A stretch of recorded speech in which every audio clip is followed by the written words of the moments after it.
Hello and welcome to this video, the fourth installment of Sydney History Snapshots.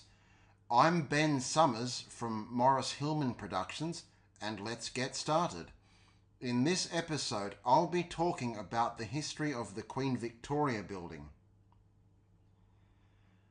Since 1842, the site of the QVB has been managed by the City of Sydney and its predecessors. Originally, it was the location of the municipal markets and featured buildings designed by Gregory Blaxland and Ambrose Hallen. The following images are of the market buildings between the 1840s and 1870s and show the exterior and interior. They also show the Central Police Court, which partially occupied the site.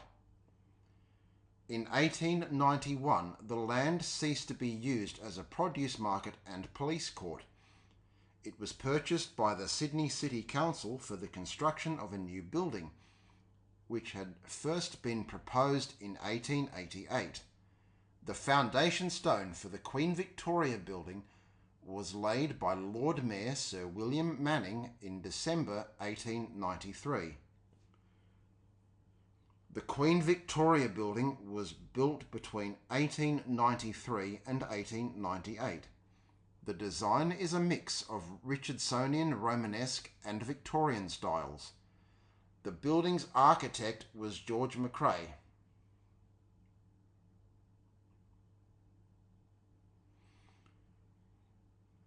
George McRae, pictured, was born in Edinburgh, Scotland on the 10th of September 1857 to Duncan and Mary McRae. George arrived in Sydney in 1884, obtaining the position of assistant architect in the office of the city architect. He had a brother, John McRae, who also found his calling in this profession. In 1889, George McRae was appointed to the position of city architect and city building surveyor, remaining in this role until 1897, when he became principal assistant architect to the government architect Walter Liberty Vernon, whom he replaced in 1912, serving until his death in 1923. Changes were also occurring in his personal life. He married Katie Prescott on the 8th of May 1895 in St Mark's Church, Darling Point. The union produced one son and two daughters.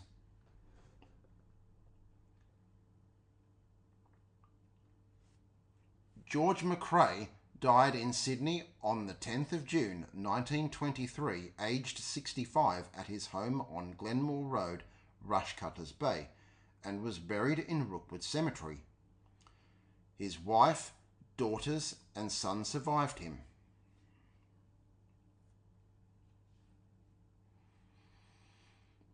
During a long career, he designed buildings in and out of Sydney, including St James Station, the Department of Education building on Bridge Street, the former Parcel Post Office at Railway Square, Rozelle Tram Depot, Belmore Markets on Campbell Street, the Municipal Corporation building on Hay Street, and Cessnock Courthouse in the New South Wales Hunter Valley.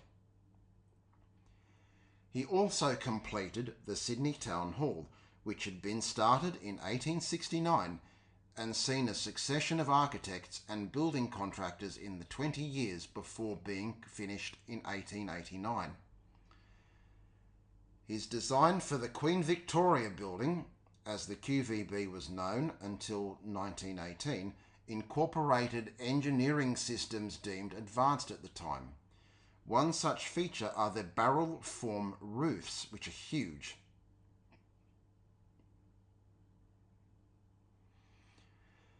Architectural historians consider him among the leading individuals behind the use of new materials and construction techniques. Building techniques of the period were rather stuffy and conservative, and McRae helped break this mould. In this chapter, I'll discuss the plans for the building including side elevations, overhead views featuring shops, as well as frontal elevations and floor plans. These drawings give an insight into the building's exterior and interior layout. These allow a comparison to be made between how they looked as designed versus their appearance once modified. An interesting fact about the plans is they were drawn on drafting linen because compared to the tracing paper of the period, it was considered a more robust material. Drafting linen remained the preferred choice for architects until replaced by polyester film during the 1960s.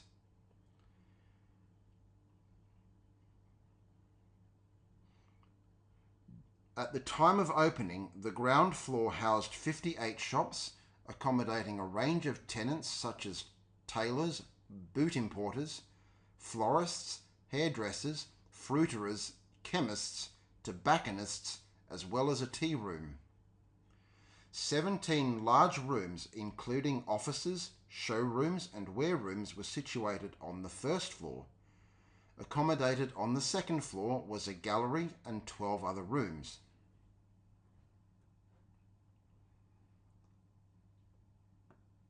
The southern Druitt Street end boasted a coffee palace, 57 bedrooms, public and drawing rooms, a promenade, and a gallery. The basement featured a cooling chamber, strong rooms, public toilets, cellars, and wine bodegas, which is another word for wine rooms. By 1901, the tenants had changed greatly from those who had first operated out of the building, with just one tailor and the Singer Sewing Machine Company remaining from the original occupants. Their new neighbours were printers, Busby Wines, Lindeman's Wines, the Direct Fruit Supply Company, offices, the City Library, piano tuners, palmists, dance teachers, and clairvoyants. Also shown are plans from 1918 which outline the changes proposed by the council the previous year. These will be discussed in further detail in the next chapter.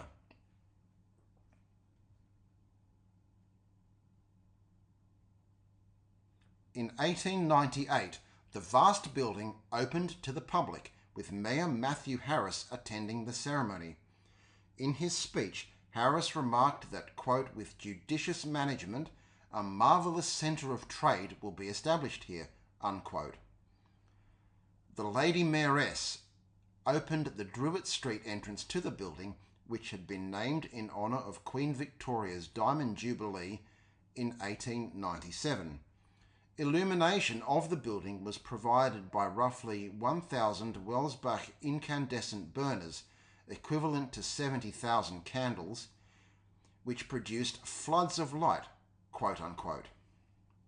Even in the basement, the lighting was deemed, quote, perfect, unquote.